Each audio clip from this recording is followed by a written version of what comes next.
Cristiano, let me start just by asking you, why are you doing this interview with me? Because I think it's the time to say something, and because I like you. As simple as that. Well, don't say that in public. Well, I like you too, and I appreciate it, because I think that you've had to sustain a lot of criticism this year in particular, probably more than at any stage in your career. And I think it's time to set the record straight and to clear up a few things, not least, I suspect, for the fans of Manchester United. You must be wondering what the hell's been going on. Oh, as I say many times, the fans, I'm always gonna say good about them. They are the most important things in football. You play for them. They're always in my side. I feel that every time when I walk in the streets, the fans coming to me, and they appreciate what I do for football. And for me, it's the most important in football. The fans, for me, is everything. I want to take you back to last summer. You're at Juventus, and there's massive speculation about where you're going to go. And the big rumour is that you're going to go to Manchester City. So first of all, how close was that to happening? Well, honestly, it was close. It was close. It's something that they spoke a lot, and Guardiola say 2 weeks ago, I guess, that they try hard to have me. But as you know, as my history in Manchester United, your heart, your feeling, the history that you did before, make the difference. And of course, as well, Sir Alex Ferguson. So I was surprised in the same way, but it was conscious decision because the heart speaking loud in that moment. You were a Manchester United legend. So when you say your heart led you, it's because of that, the history you had with the club and the relationship you maintained with Sir Alex, with the fans. I think it was the key. It was the difference in that moment. But I cannot be loyal if I will say that Manchester City wasn't close. But I think I did conscious decision. I don't regret at some point. And as you mentioned before, Sir Alex Ferguson was the key. Did you speak to him before you? Yes, I did. Yes, I did. I spoke with him, and what did he say to you to try and persuade you? He said to me that it's impossible for you to come to Manchester City. And I say, okay, boss. So I took the decisions, and I repeat I was with conscience that it was a good decision. You came back, and it couldn't have started better. You played at Old Trafford. You won 4-1 against Newcastle. You scored twice. Sir Alex was there, loving it, obviously, the return of the prodigal son. Your mother was there, the return of her own son. Your mother was crying, obviously. Obviously, yes. But what a comeback. How did that feel that day when you came off the pitch? Well, that feeling was amazing, but not only the day of the game. I felt before the week before that everything changed. The world speak about me, Cristiano, back home, back where they belong. So it was a special moment to be back to Manchester United, to perform for our fans, and of course to score 2 goals was the best welcome that I received in Old Trafford. It was a memorable day and unbelievable day too. The Viva Ronaldo chant went up? Yes, Viva Ronaldo. You like hearing that? Be back, of course I did. Yeah. As I told you before, the fans for me, they are everything. 2 things happened, I think, within 24 hours of you re-signing for United. One, you broke the all-time record for shirt sales in 24 hours.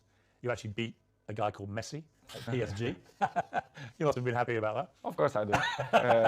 As you know, I don't follow the records. The records follow me. So it's good. Another one in my book. And the other one was the Manchester United tweet announcing that you were rejoining the club. Was the most tweeted or most liked tweet, I think, in Twitter history. It's good. As I told you before, it was a good moment. Nobody expect, because things change around, in my opinion, in 72 hours, which is you plan, or they spoke, not only Manchester City, but other clubs too, spoke about your name, that you will change Juventus for another club. But Manchester United wasn't there, wasn't in that pot of that teams, but surprised everybody, even me, to be honest. After a few weeks, things weren't going well at Manchester United. The club just wasn't firing. And in the end, Ole Gunnar Solskjaer, the manager, got sacked. and that's within like 2 months of you coming back. What were you feeling about what was going on at United, and what did you feel generally about the club itself and the state that the club was in compared to when you'd been there before? Yes, to be honest, when I signed for Manchester United, I thought everything was changed because it's 13 years that I changed. I was in Real Madrid 9 years and 3 in Juventus, and when I arrived, I thought everything will be different, you know, the technology, the infrastructures and everything, but I was surprised in a bad way, let's say in that way, because I saw everything was the same. And Manchester, it wasn't in that moment that, as you mentioned, that Oli was sacked. Michael Carrick, he assumed the job for 2 games, Villarreal and Chelsea away, and everything was so fast, but surprised me a lot. Instability in the club, everything was kind of the same that I It hadn't moved on. No, they stopped on a clock, in my opinion, which is something that surprised me. I didn't expect, and slowly they start to change. Even the windows, the new players, and was tough. Was tough for me because I didn't expect that. And Because when you were there before, if Manchester United wanted a player under Sir Alex Ferguson, they normally got their man. Like now, it's a very different environment. After many years of failure since Sir Alex retired, United weren't getting the top players anymore. So were you surprised by that dynamic changing as well? Because you would have been used before to them, if they wanted top players, they got them. I was surprised. I thought when I signed, that they signed in that year Sancho and Varane plus me, that things will be in the way that Manchester should be. As you mentioned, well, Sir Alex Ferguson left a big gap in the club. Not only Sir Alex Ferguson, but one person that I thought would make the difference, David Gill, the president, a very, very good man. And the structure around Sir Alex Ferguson was very important too. I knew that Manchester United wasn't the same, but I don't see that it was so big gap, so big things that go through by the last 10 years. And it was the thing that surprised me more, to be honest. It was little things like even the swimming pool the players use, the saunas, all these facilities. Nothing had changed since you'd left in 2009. Nothing changed. Surprisingly, not only the pool, the jacuzzi, even the gym. Even some points, the technology, the kitchen, the chefs, which is I appreciate, lovely persons. They stop in a time which it surprised me a lot. I thought I will see different things, as I mentioned before, technology, infrastructure, but unfortunately we see many things that I'm used to see when I was 20, 21, 23, so surprised me a lot.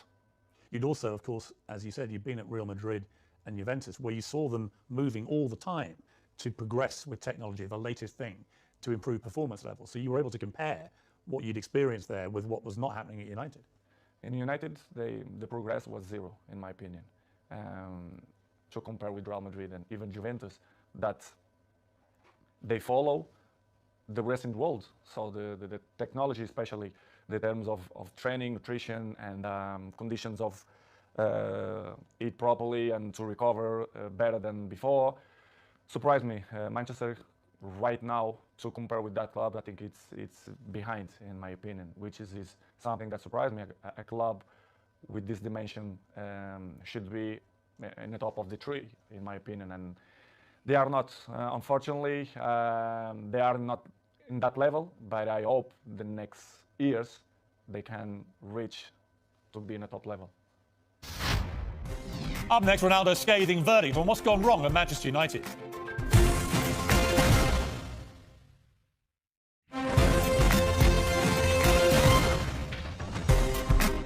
When you look at, United have had some of the best managers in the world follow Sir Alex Ferguson, and they've all been relative failures compared to other stages of their careers. Do you think that partly that's down to the structural element of this, that there just isn't the support that top managers need?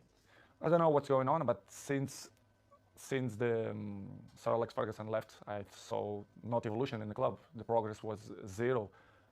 For example, you have an interesting point that how the club as Manchester United, after suck Ole, they bring sport directive Ralph Rangnick, which is something that nobody understands. This guy is not even a coach. A bigger club like Manchester United bring sport directive. Surprised not only me, but all the world, you know. Well, it was a ridiculous decision, wasn't it? Of course, in my opinion, it's you have to be honest. If you're not even a coach, how are you gonna be the boss of Manchester United? It's something that I should see that Manchester is not followed, not the right way to reach successful like other teams, like for example Liverpool or Manchester City, Chelsea. They are one step behind or two because of this kind of mistakes. In my opinion, that they should improve and change probably the staff or the people, the directives or presidents. I don't know who is the problem there, but Did it show a lack of ambition to you when they replaced Ole Gunnar Solskjaer, who a lot of fans liked, but he obviously wasn't delivering the big titles that United wanted and were used to. But to a point, someone like Ralph Rangnick, I mean, I'd never heard of him. And I'm thinking, had you heard of him? No, of course not. You'd never heard of this guy? Nobody, and the people who I speak, nobody knew it who was him. And suddenly did you call him the boss? Of course, I respect. We have to call because he assumed the job. Regardless, all the coaches that I had in my career, I call them boss because if they assume the job, you have to call in that way. But in the end, deep inside me, I never saw him as a boss because I saw some points that I never agreed, and he stopped in the time as well. Because if you're not being a coach, the next 5 years, you're gonna lost the identity to be a coach. So surprised me a lot. But in the same way, don't surprise me a lot because if you see the structures, they keep it the same. So the coaches didn't surprise me, but it was a tough moment. What was extraordinary was very quickly after Rangnick took over, it started briefing journalists that you weren't pressing enough and that maybe it would be a good idea if you moved on from the club. And I'm like, who is this guy? And why is he saying this to the man who's scoring the goals? To be honest, Piers, it's something that I don't understand. It's the new coaches that coming around, they think they find the last Coca-Cola in the desert, which is I don't understand. The football that invents many years. So, but I respect any coach have a different approach, different opinions, different mentality, but kind of some points that you not agree. So I'm always like that in my life. I'm always been beside the best coaches in the world: Zidane, Ancelotti, Mourinho, Fernando Santos, Allegri. So I had kind of some experience because I learned from them. And when you see some coaches that they're coming, that they want the revolution in the football, I not agree. I have my opinion. They agree or they disagree, but it's part of the business because in the end of the day, I'm in a club to win. And with my experience, I want to help, like always. And some coaches that don't accept. And, it's part of the job. Did he know what he was doing, Rangnick, or not? At a club like United? No, they don't. They knew it, the club very well, but they don't know the dimension of the club inside, the history of the club, which is for me surprised me even more, which is when the soccer Ole Solskjaer, you should bring a top manager, not sport director. Did you think it was right to get rid of Solskjaer, or would you have kept him on? Well, it's not. I love Solskjaer. I think he was a top person because what I keep inside my heart, it's the heart of the persons, and Ole for me is a top person. Coach, of course, he wasn't. He didn't look for what he wants. It's hard to assume after Sir Alex Ferguson, but I think he did a good job. For sure, he need more time. But I'm never doubt that he's going to be a good coach in the future. But it was a good experience. I was so pleased to work with him, even a short period. What about the younger players and specifically their mentality? Because it seemed to me, just from what I was reading, when you were originally at Manchester United as a young 18-year-old, that you had huge respect for the older players, the Keanes and these guys in the dressing room, and you would soak up their experience, their wisdom and so on. Did you get that same respect, do you think, from the younger players? I don't mean that they don't respect the experienced players or the oldest players. I don't think that word is the best one, but they live in a different era. I can see my kid, they have 12 years old. The mentality, they are not the same. They are not suffer that. What's the difference? The anger. I think the anger. I think that they have the things more easily. Everything is easily. They don't suffer. And I think they don't care. I don't mean only a few in Manchester United, but all the teams, all leagues in the world, the youngers, they are not the same of my generation. But we cannot blame them because it's part of the life, the new generation and the new technologies that avoid, they distract them for another thing. So, but they are not the same.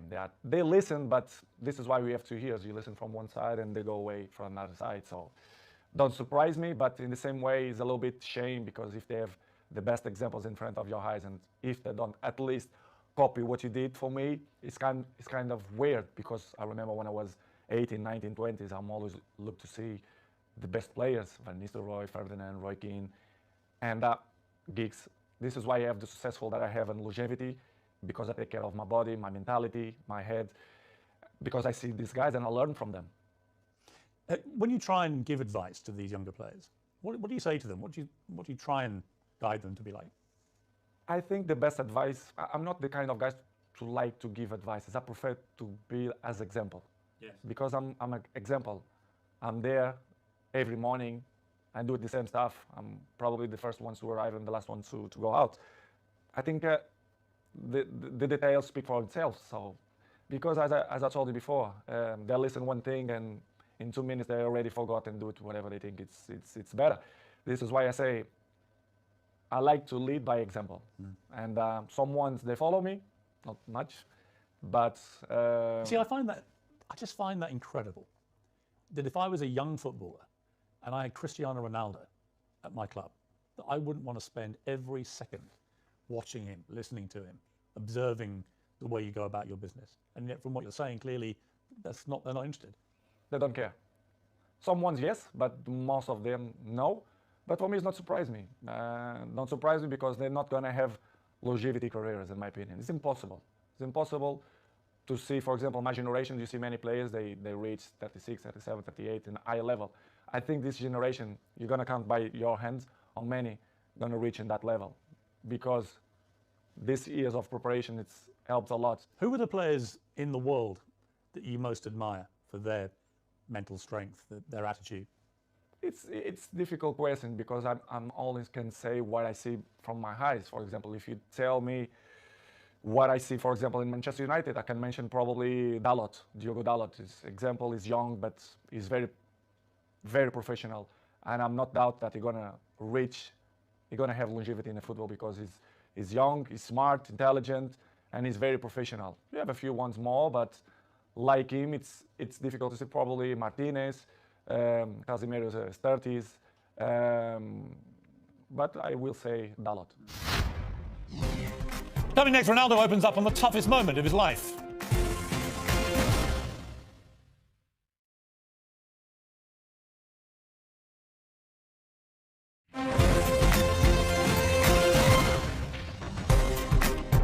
So Rangnick's come in, it's your second manager, it's not working, the results aren't great. You're still scoring goals regularly for Manchester United. You're about the only one who is.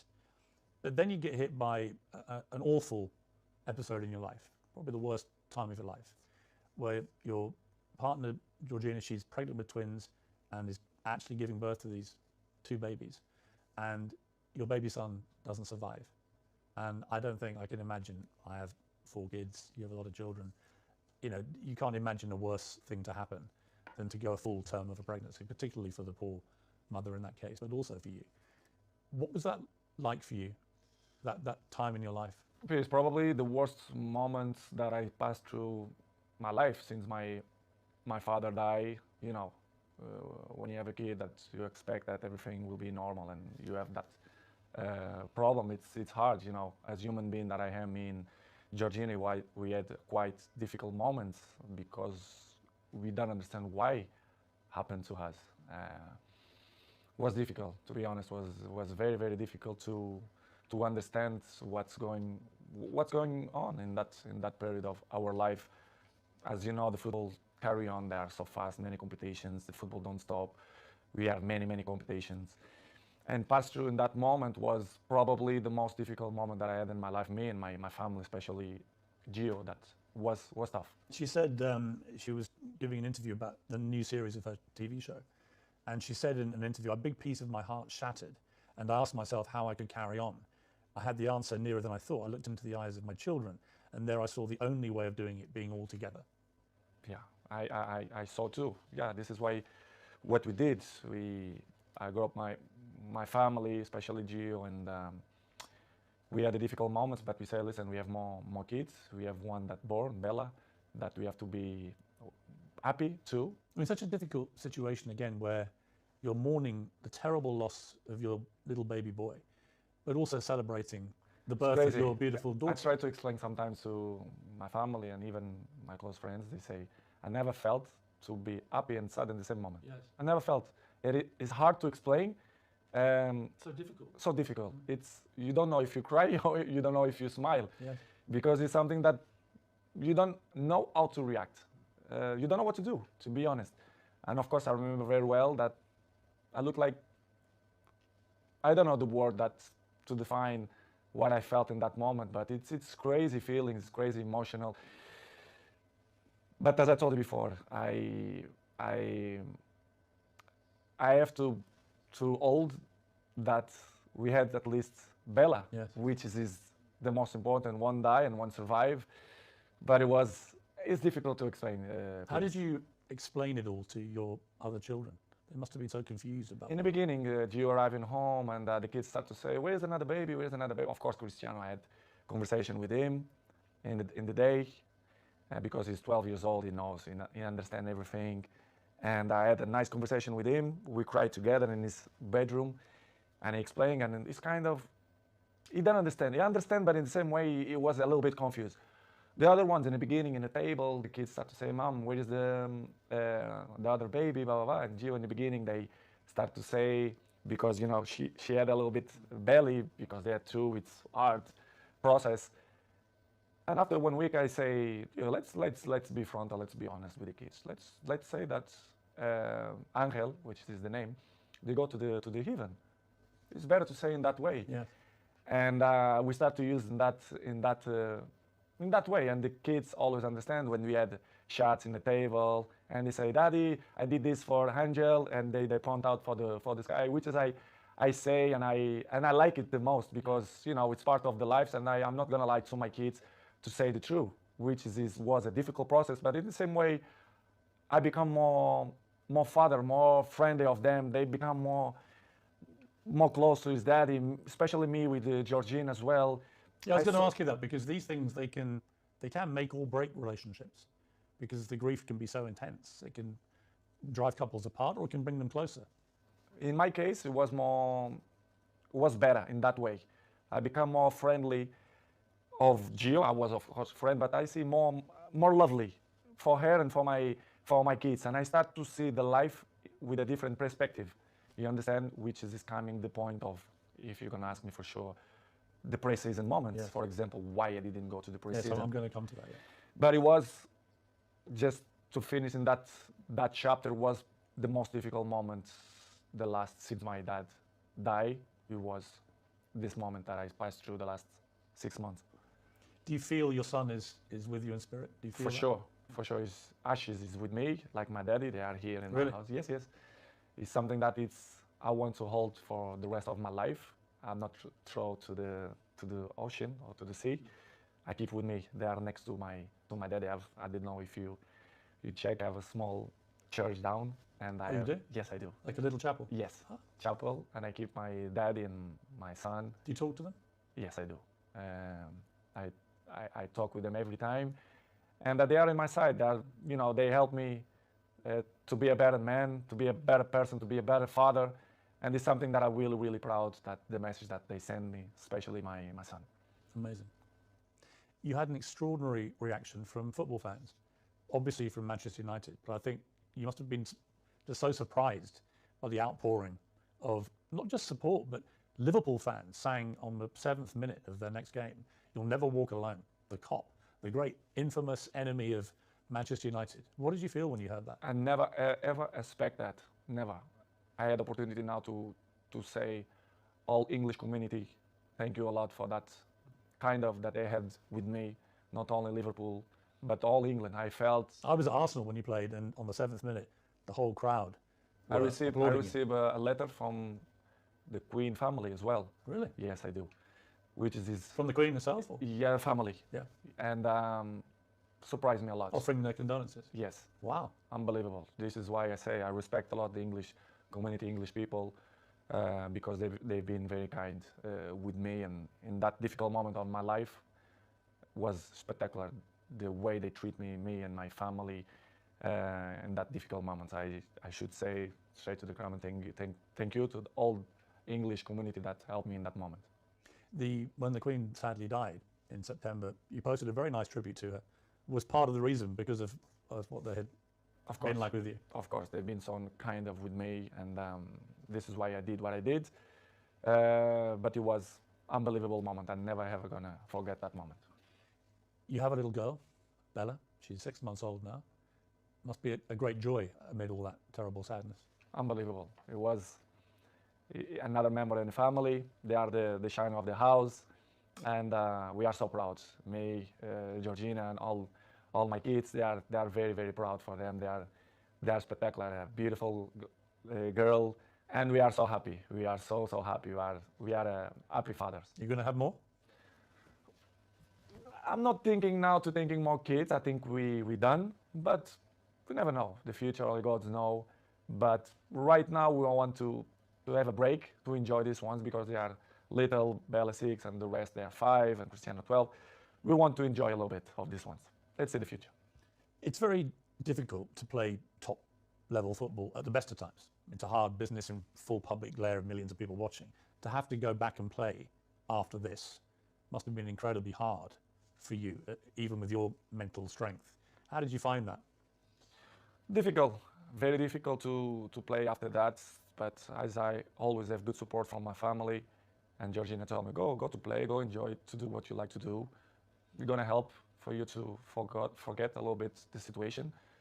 It was difficult, but in the same point, I think helps for you to, to don't thinking much about that. Even to training was good, but as you know, the football going so fast, and trainings, games, even the national team, the thing going so fast, you don't even have a time to settle and say what's going on, because the thing's going so fast.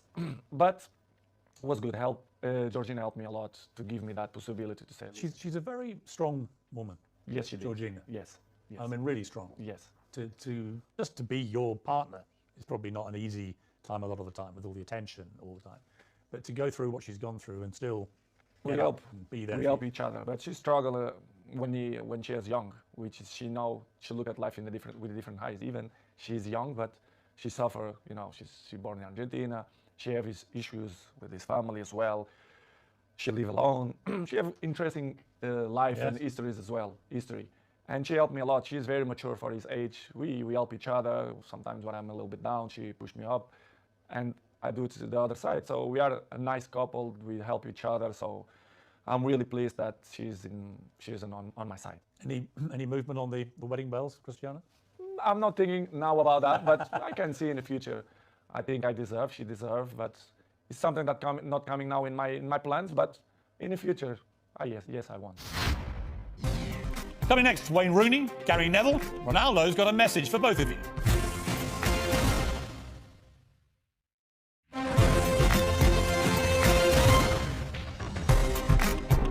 Four days after this terrible time in your life, United get a new manager, Erik ten Hag. Did you know much about him? A little bit through Ajax, the job that I did for Ajax. You end the season with 24 goals for Manchester United, including 18 in the Premier League, 6 in the Champions League. You were second in the Golden Boot for the English football. I mean, by any normal yardstick, that's an incredible performance. And yet you were still getting criticised. It was almost like, well, it's got to be your fault, even though you scored all the goals. Were you as bemused as I was that you were becoming the focal point for the criticism? I think it's easy to point out when you want to cover other things, to point out Cristiano Ronaldo. It's easy. Everyone knows that press, they wanna put me in the first page because they know they will sell more, the interesting will be different.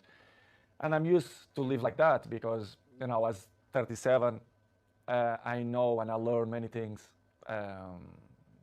When you are in the down of the wave, when you are in the top of the wave, you don't realize and you don't see things that you don't see before, which is I appreciate to have bad moments to see which people is in your side, who criticize you more, because they're looking for that.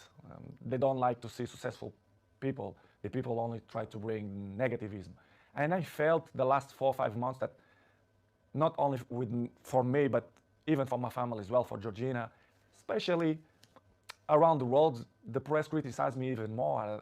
Sometimes I don't understand why. Even Portuguese press, that they criticize me a lot.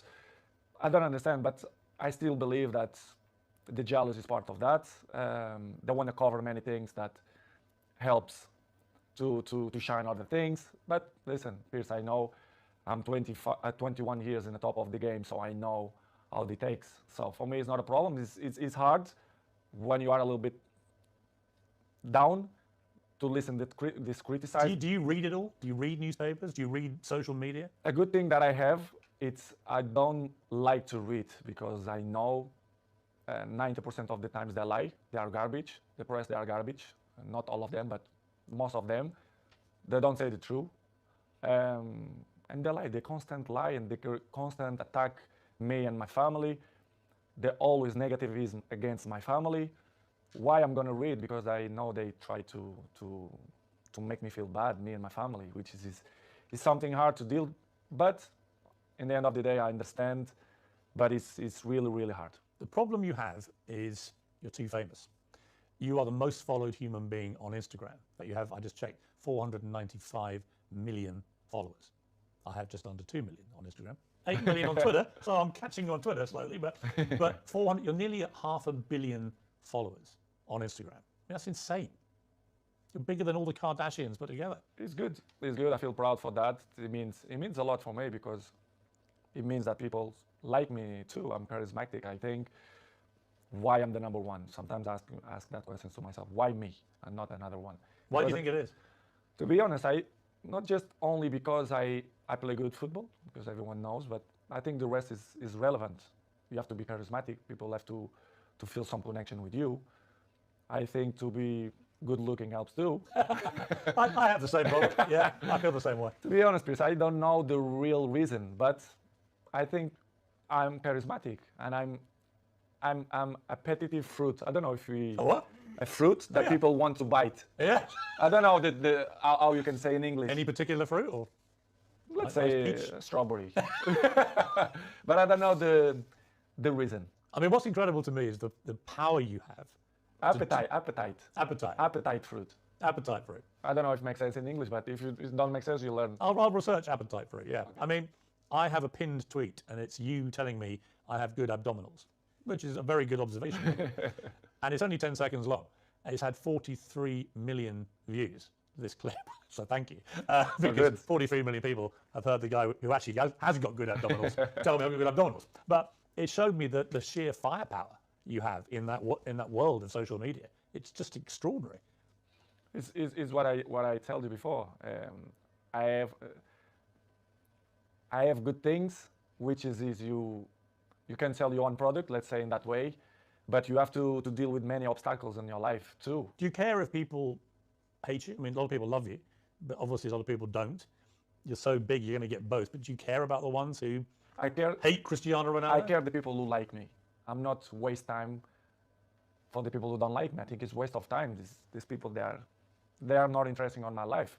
I like to be around the people who love me. I don't waste my time to see the criticize of people who is next to me, ex-players, for example. I mean, one of your biggest critics has been, and I'm surprised about this. Me too. Wayne Rooney, for example, who you played with for many years very successfully, and were good friends with him. And yet all this year, 3 or 4 times, he's come out and attacked you in the media. Piers, I don't understand. You should ask this question to him, but I don't know. I don't know why he criticized me so bad, or I don't believe that he's jealous of me. He says your behaviour is unacceptable. United should sell you. Blah blah blah blah blah. I mean, it's Wayne Rooney. It was 1 year ago or 6 months ago here in my house. You pick up his kids here and invite Cristiano to go to his house to play football. I really don't understand people like that, or if they wanna be in the cover of the paper, of the news, or they want a new jobs or whatever. Is it jealousy as well, perhaps, that you're still playing and still in the United? Probably, because he finished his career with 30s, so I'm still playing high level. I'm not gonna say that I'm looking better than him, which is true, but But That is inarguable. I mean, there's no contest. it's hard to listen that kind of criticize and negative about people who play with you. For example, Gary Neville as well. Yeah, I mean, Gary Neville, you blanked him the other day on the pitch, and he looked quite upset, actually, because he obviously likes being your friend, but he's been pretty critical of you as well. When People can have his own opinion, but they don't really know what's going on, for example, inside the training ground and Carrington area, or even my life. They should listen not only one point of view, they have to listen my point of view as well. Because it's easy to criticize, but if you don't know the old story, it's easy, you know. But it's Pierce, as I said before, it's part Are they still friends of yours, or do you have a line where... They are not my friends, they are colleagues. We play together, they're not coming, we not have a dinner together, for example. But as I told you, Pierce, before, it's part of my journey. They keep criticizing me, negativism every time. So I continue my trip, and I have to catch up the people who like me. Some of your ex-colleagues have been incredibly supportive. Rio Ferdinand has always got your back. Roy Keane always has your back. Whatever happens, he's always supported you and has continued to do so. Does that mean a lot to you? It means a lot because I was in the dressing room with them. They are part of my journey in football as well. As I mentioned many times, Roy Keane for me was my best captain ever. Rio Ferdinand helped me a lot. He was my neighbor, I was his neighbor. So very, very good guys. Not just because they speak good about me, but they was there in the dressing room. They are football players. They know how players thinking and they behaves, etc. And to listen ex-colleagues or teammates to criticize you when they only see one point of view. Do you feel a bit betrayed when they do that? Because you played together. It's easy to criticize. I don't know if they have a job in television that they must criticize to be more famous. I really don't understand. Do you think they use your name a bit to get attention? I think they take advantage of that because they are not stupid. And I really understand, and I have to carry on with my life with criticize or when the people speak good about you. But it's hard when you see people who was in the dressing room with you criticizing that way. It must hurt. It's not good. Yeah. Yes, I did, but not hard. I'm not gonna be more slim. I'm not gonna sleep bad because of the criticize. But it's not good to listen to that. Disappointing. A little bit, yes, disappointing. Next on Uncensored, expect fireworks and the explosive second half of my 90 minutes with Ronaldo. Your baby daughter's in hospital. And the president of Manchester United didn't believe the empathy don't exist. The Glazers, they don't care about the club. What would your message be to Manchester United fans? The fans for me will be always in my heart. He was deliberately provoking you. I didn't felt that he had respect for me. Cristiano Ronaldo's 12 rules to life. Why not? Imagine the rest of the rats, they're gonna criticize me too. I'm just trying to work out how Wayne Rooney can hate you even more. They only speak about the black sheep, which is me. I'm trying to force you out. Yes, not only the coach, but the other 2 or 3 guys there around the club. Yes, I feel betrayed. If you don't have respect for me, I'm never gonna have respect for you. Do you think England have a chance? I have a chance beside Portugal, in my opinion. That's it, you retire, right? Yeah, I retire. 100%.